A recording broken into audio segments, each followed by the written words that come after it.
오늘은 종료주일입니다. 종료주일은 예루살렘에 들어오는 예수님을 환영하면서 종려나무 가지를 흔들고 환호하던 그것을 기념해서 지키는 주일입니다.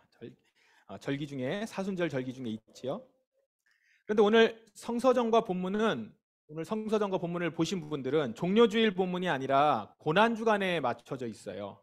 오늘 본문은. 그래서 오늘 본문을 좀 바꿔서 종료주일 본문을 별도로 택해서 말씀을 나누도록 하겠습니다. 고난주간 말씀은 우리 새벽기도 때 이번 주간 내내 같이 보도록 합니다. 그래서 누가복음 19장 말씀이에요. 우리가 예배 전에 함께 말씀을 좀 보았습니다. 그리고 센싱 더 스토리에 나와 있는 그 본문 내용입니다. 종료주일은 겉으로만 나타난 분위기를 보면 어떻습니까? 그 분위기만 보자면 기쁜 날입니다. 축제죠. 축제의 날이에요. 사람들이 예수님을 환영하고 기쁘게 외치고 있어요. 축제입니다. 그러나 사람들이 아니라 예수님을 따라서 쭉 가다 보면 이 날이 그렇게 기쁜 날은 아니라는 것을 우리가 알 수 있습니다. 예수님이 예루살렘에 들어오신 것, 그것은 왕의 자리에 앉고자 하는 것이 아니었기 때문이죠. 예수님은 예루살렘 입성 후에 일주일도 안 돼서 한 4일 정도 이후에 고소를 당하고 붙잡혀서 하루 만에 십자가에 처형당합니다. 그래서 우리 종려주일이 끝나자마자 그 다음 날 내일부터 당장 우리 고난주간이 시작이 되잖아요. 그렇게 된 이유입니다. 그러므로 오늘 우리 종려주일을 맞이하면서 고난주간의 시작으로서의 종려주일, 이것을 생각하면서 종려주일 말씀을 묵상하면 좋겠습니다. 먼저 오늘 본문에서 쉽게 지나치는 장면부터 한번 보십시다. 자, 눌러주실래요? 안 되면 눌러주시기 바랍니다. 예수님께서 두 제자를 보내셨습니다. 그리고 말씀하셨습니다. 맞은편 마을로 가거라. 그곳에 들어가면 아무도 타보지 않은 나귀 새끼 한 마리가 매어 있는 것을 볼 것이다. 그것을 풀어 이리 끌고 오너라. 만일 누가 왜 나귀를 푸시오? 라고 묻거든 주님께서 필요하시답니다. 라고 말하여라. 예수님께서 제자들에게 한 얘기입니다. 예수님이 예루살렘에 들어가실 때 타고 갈 동물을 이제 택하는데 어린 나귀를 택합니다. 그리고 그 나귀 새끼를 이제 끌고 오라고 하는데 어디 가서 끌고 오라고 해요. 근데 이 내용을 보시면 다소 의아할 수 있는 내용입니다. 우리가 뭐 많이 보신 분들은 그냥 지나치지만 한번 생각해 보세요. 예수님이 지금 끌고 오라고 하는 그 나귀 새끼가 주인이 있어요. 따로 별도의 주인이 있고 이 나귀를 쓰겠다고 했을 때 이미 주인하고 얘기된 게 아니에요. 어디 가면 내가 이미 얘기해놨으니 예약을 걸어놨으니 가서 데리고 와라. 그게 아니고 가서 끌고 오면 그때 주인이 물을 거라는 거예요. 이걸 왜 끌고 가냐? 물으면 그때서 대답하라는 거죠. 주님께서 필요하다. 이렇게 얘기하라는 겁니다. 이 본문이요. 마태, 마가, 누가, 요한복음 네 복음서에 종료주일 본문이 다 있거든요. 거기에 요한복음만 빼고 이 대목이 빠지지 않고 다 나옵니다. 그런데 더 이상 그렇게 나오는 것에 비해서 더 이상 부가 설명이 없어요. 그래서 우리는 그냥 이 부분을 지나치죠. 근데 오늘 좀 더 생각해 보십시다. 나귀 주인이 왜 나귀를 순순히 내어줬을까요? 제가 이걸 우리 어린이들한테 한번 물어본 적이 있어요. 그랬더니 제자들이 무섭게 생겨서 그렇대. 근데 내가 신박하다. 그럴 수 있겠다 싶었어요. 그래서 제가 막 이렇게 제자들 얼굴 찾아보기도 하고 그랬었는데 그럴 수도 있습니다. 근데 이제 그런 내용은 아닌 것 같아요. 보니까. 정확한 이유는 모르겠지만 한 가지 가능성이 있는 것은 이겁니다. 아마도 이 나귀 주인이 경건한 사람이었을 것이다 라는 거예요. 경건한 사람들의 특징은 기도를 많이 합니다. 이 사람 기도할 때 천사가 나타나서 알려줬을 가능성이 있다라는 거죠. 이제 이런 류의 음성이겠죠. 누군가가 와서 너에게 너의 어린 나귀를 쓰겠다고 하면 내어주어라. 제가 지금 이렇게 얘기하는 것은 성경에 이런 비슷한 일들이 있기 때문입니다. 이런 경우가 종종 있었습니다. 바울이 눈이 멀었을 때 경건한 사람 아나니아가 그를 찾아와요. 그리고 바울의 눈을 뜨게 해주죠. 근데 그 전에 아나니아가 기도 중에 주님의 명령을 듣습니다. 바울을 만나러 가라. 그 얘기를 듣고 바울이 좀 굉장히 무서운 사람이었잖아요. 당시 그 기독교인들에게는. 그랬는데 이제 그를 찾아가죠. 이 비슷한 경우가 베드로도 있습니다. 베드로가 고넬료를 만나러 가기 전에 이와 비슷한 환상과 음성을 듣습니다. 그래서 가죠. 이처럼 아마 나귀 주인도 마찬가지지 않았을까라는 추측을 해봅니다. 어쨌든 결과적으로 지금 이 나귀 주인은 제자들의 말을 듣고 나귀를 내어주었습니다. 여기에 어떤 긴장이 있었다거나 그런 것이 아니라 순수히 내어줬다라고 해요.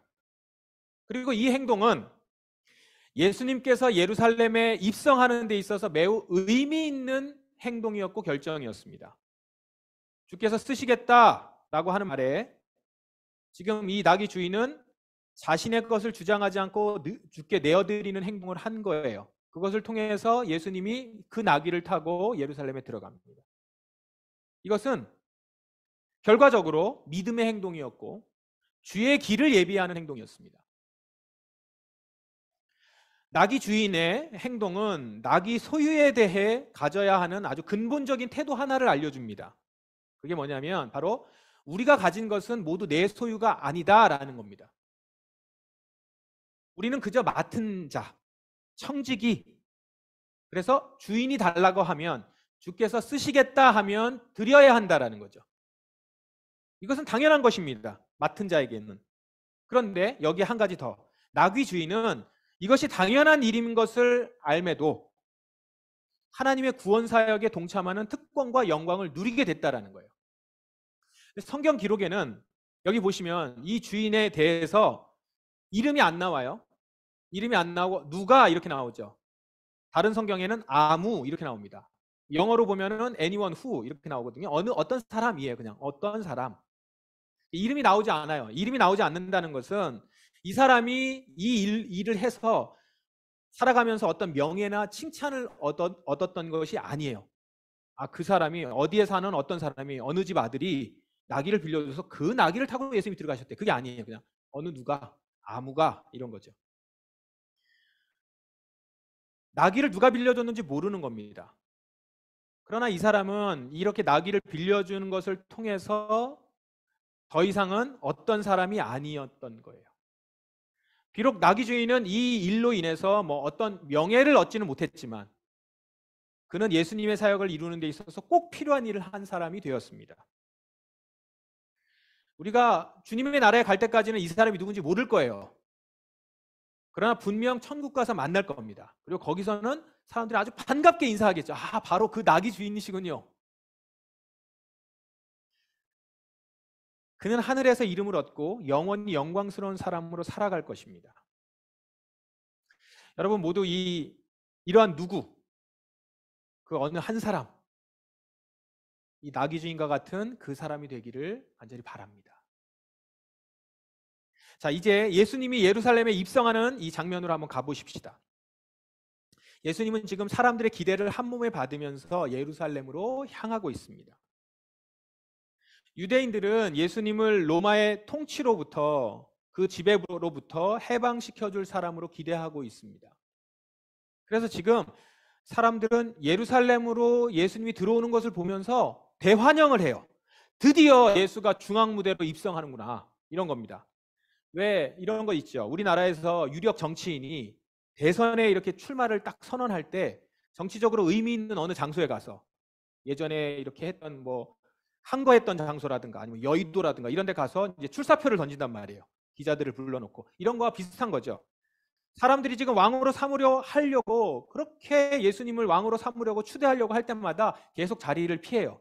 그리고 어디 가냐 그러면 저 변두리 시골에 가 있고 막 이랬던 분인데 드디어 기다리던 중앙 예루살렘으로 좀 들어오는 거예요. 입성하는 겁니다. 이제 왕권을 얻기 위해서 움직이나 보다. 이제 세력을 좀 규합하나 보다. 이런 거죠. 그래서 이제 지지자들은 신이 난 겁니다. 그래서 사람들은 예수님이 올 때 이렇게 외친 거예요. 주님의 이름으로 오시는 왕에게 복이 있다. 하늘에는 평화, 가장 높은 곳에는 영광. 이제 왕이 된다라는 거죠. 왕으로 추대하고 뭔가 새 시대가 올 것 같고. 그런데 성으로 들어오는 예수님의 모양새가 좀 기뻐하고는 있어요. 기뻐하고는 있는데 이 기뻐하는 사람들의 분위기와는 좀 어울리지 않습니다. 왜냐?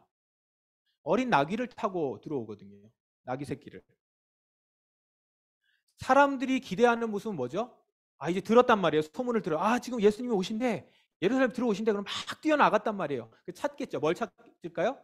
백마를 타고 아니면 마차를 타고 오는 예복을 입고 황금 예복을 입고 딱 들어오는 이제 그런 예수님을 기대하고 있는데 지금 나귀를 탔단 말이에요. 이게 뭐가 안 어울려요. 그것도 잘 안 보여. 어린 나귀라서. 나귀는 또 힘들어해. 이건 제 얘기예요, 그냥. 예. 안 어울린단 말입니다. 그런데 이 안 어울리는 모습이 맞아요. 예수님은 자신이 군중들이 지금 원하고 있는 그 왕이 아님을 보이고 있는 겁니다. 지금 예수님이 예루살렘을 입성하는 목적이 뭡니까? 군중들이 기대하는 것과는 다른 목적이에요. 그리고 지금 종려나무 가지를 흔들고 있는 이 군중들도 곧 예수님이 자신들의 기대와는 다르게 움직인다는 것을 알게 됩니다. 내가 원하는 모습이 아니네. 그래서 돌변하죠. 환호하면서 예수님을 환영하던 사람들이 성난 군중이 되어버립니다. 배신감을 느끼는 거예요. 그래서 예수님을 십자가에 못 박으라고 소리칩니다. 사람들은 예수님이 나의 뜻을 이루어줄 뿐 이렇게 여겼던 거예요. 말씀해 보시면 모든 제자들이 기뻐하며 큰 소리로 하나님을 찬양하였습니다. 왜냐? 그것은 이들이 여러 가지 기적을 목격했기 때문입니다. 사람들이 예수님을 기뻐했던 것은 기적을 목격했기 때문이라는 거예요. 오병이어의 기적. 먹거리를 해결해 줬잖아요. 눈먼 자를 눈뜨게 하는 기적. 건강을 완전히 장애를 다 없앴어요. 죽은 사람을 살리는 기적. 이거는 뭐 말할 것도 없어요. 이런 기적을 보고서 사람들은 예수님이 나의 필요를 채울 수 있는 왕. 이걸로 여긴 것이죠. 그러니까 이 사람들은 지금 예수님을 따라다녔어요. 일거수일투족을 다 보고 다녔어요. 그런데 이들은 예수님을 따라다녔으나 진정한 제자는 아니었던 겁니다. 이 사람들은 무리였어요. 자신의 기대에 미치지 못하면 언제든지 예수를 버릴 수 있고 심지어 십자가에 못 박을 수 있었던 무리. 제자가 아니라 무리였습니다. 자, 여러분, 이 장면을 보면서 여러분 자신에게 질문해 보십시오. 나는 무리인가? 제자인가? 나는 나의 기대와 요구에 부응하는 예수님, 그럴 때만 예수님을 따르는 무리인가? 아니면 내 생각과 기대와는 좀 다른 예수님이지만 끝까지 따라가는 제자인가? 나는 어떤 사람입니까?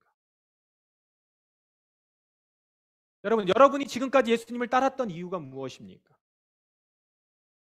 나의 필요를 채우기 위해서인가요? 아니면 그분이 진정 나의 구원자였기 때문에 비록 고난이 있더라도 따라왔나요?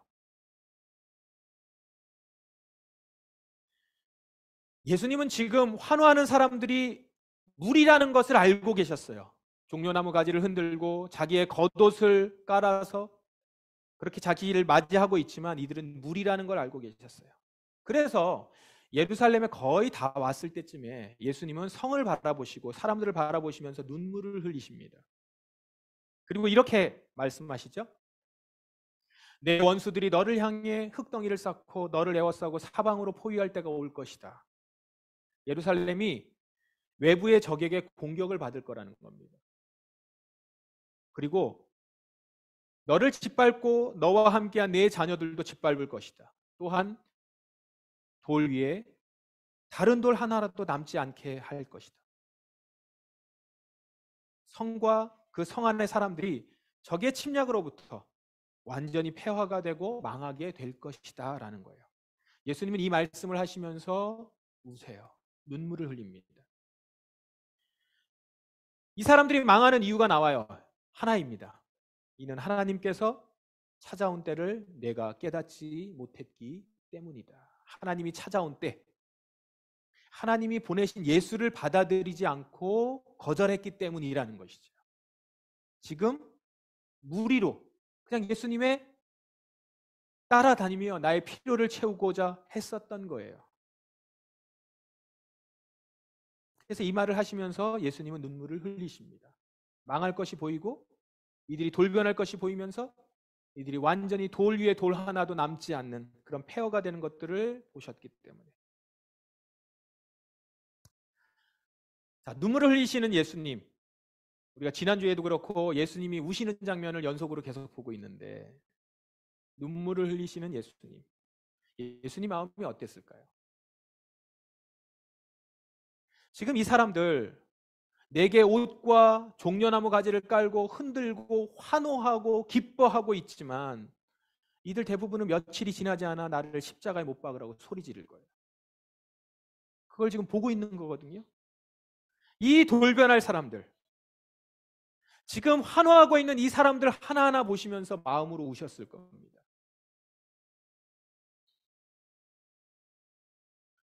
오늘 내가 평화의 길을 알았더라면 좋았을 텐데 그러나 지금은 이것이 너에게 감춰져 있다. 모르고 있구나. 지금은 나를 바라보고 환호하고 기대에 찬 눈빛으로 보지만 곧 나를 배반할 너희들. 정말 얼마 못 가서 뭐 오랜 기간도 아니고 정말 얼마 못 가서 겨우 4일 지난 그 시점에 성전 사람들의 선동에 이용당하죠. 그리고 성난 군중으로 돌변하는 이 사람들. 이렇게 될 줄 미리 아신 예수님은 그들을 보면서 눈물을 흘리는 거예요. 눈물을 흘린다는 게 뭡니까? 화가 나는 게 아니고 슬픈 거죠. 가여운 거예요. 안타까운 겁니다. 그리고 이제 이렇게 눈물을 흘린 예수는 이제 자신의 길을 갑니다. 예수님은 이들을 바라보시면서 이렇게 결심하셨을 거예요. 내가 이들을 그냥 망하고 말게 놔두지 않겠다. 영원한 심판으로 가도록 하지 않겠다. 비록 이들이 나를 십자가에 못 박을 그것을 아셨지만 예수님은 이들을 위해서 자신의 목숨을 내어주실 것을 다짐하셨을 겁니다. 그러면서 예루살렘 성으로 들어가시는 거예요. 환호하는 그들의 허상의 목소리 그 시간을 지나서 그 소리를 지나 진정 왕으로 예수님은 자신이 할 일을 다짐하시면서 들어가셨을 거예요. 예수님은 이들의 왕이 맞습니다. 그런데 백성들을 위해 군림하는 왕이 아니라 자신의 백성을 끝까지 책임지시려는 왕. 그렇게 진정한 왕으로 백성들을 살리기 위해서 예루살렘으로 들어오십니다.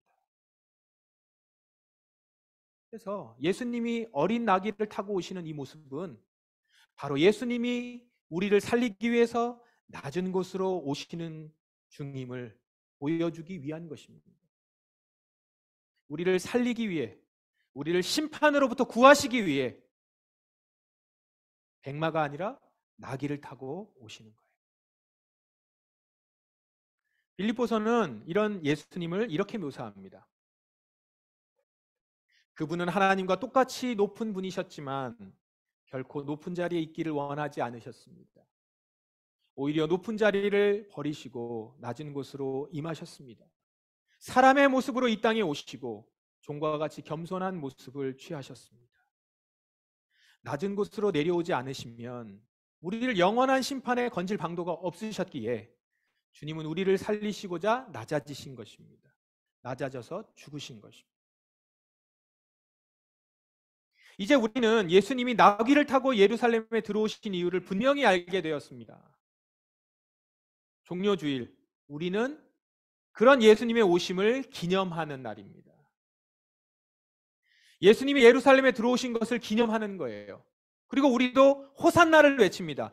주의 이름으로 오시는 이여 왕에게 복이 있습니다. 우리도 외쳐요. 호산나를 외칩니다. 그런데 우리가 외치는 호산나는 이 무리들이 외쳤던 호산나의 의미가 아닙니다.